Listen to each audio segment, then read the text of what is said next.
তো বন্ধুরা রান্না তো হয়েছে অনেক কিছু, কিন্তু এখনো কিছু কিছু বাকি আছে। তো আমি তোমাদের দেখিয়ে দিই। দেখো এখানে হবে চিকেন পকোড়া। এবার দেখো এদিকে এখানে হবে চিকেন পকোড়া। এই যে চিকেনটা ভালোভাবে ম্যারিনেট করে ফ্রিজে রেখে দিয়েছিলাম, তো এখন চিকেন পকোড়াটা বানাবো। আর এইদিকে হবে ফিশ ফ্রাই। তার জন্য এই যে কাতলা মাছটাকে ভালো করে ম্যারিনেট করে রেখে দিয়েছি, এইটা ভাজা হবে। আর এদিকে স্যালাড করব বলে এখানে শসা, পেঁয়াজ, গাজর, টমেটো, লেবু রেখে দিয়েছি। তো এগুলো কাটবো আর এগুলো এখন ভাজা হবে। তো এবার দেখাই কি কি রান্না হয়েছে। তো এই যে এদিকে দেখিয়ে দিই। সবার প্রথমে এখানে আছে হচ্ছে গিয়ে ফ্রাইড রাইস। দেখো ফ্রাইড রাইসটা দেখতে কি দারুণ হয়েছে, ফ্রাইড রাইস হয়েছে। আর এদিকে দেখো এখানে আছে হচ্ছে গিয়ে গলদা চিংড়ির মালাইকারি। মালাইকারিটা দেখো দেখতে কি দারুণ হয়েছে, পুরো লাল হয়েছে। একটা চামচ থাকলে ভালো হতো, দেখাতে পারতাম। তো যাই হোক, গলদা চিংড়ির মালাইকারি হয়েছে।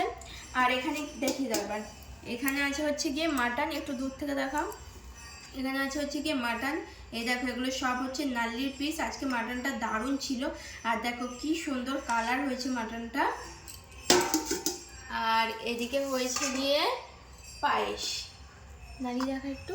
না, এই দেখো এখানে হচ্ছে গিয়ে পায়েস, নলেন গুড়ের পায়েস হয়েছে। আর কিছু আছে? সাদা ভাত। ও, আর সাদা ভাতও আছে। আর দেখা যাবে না, থাক। হ্যাঁ, এদিকে সাদা ভাতও আছে।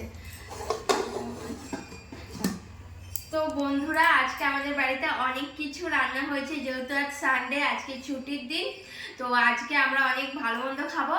আর আজকে আমাদের বাড়ি অনেক কিছু রান্না হয়েছে। আর এখন আমি এই যে চিকেন পকোড়াটা এখন ভাজবো, আর এদিকে ফিশটাও এখন ফ্রাই করব। তো চলো, টাটা।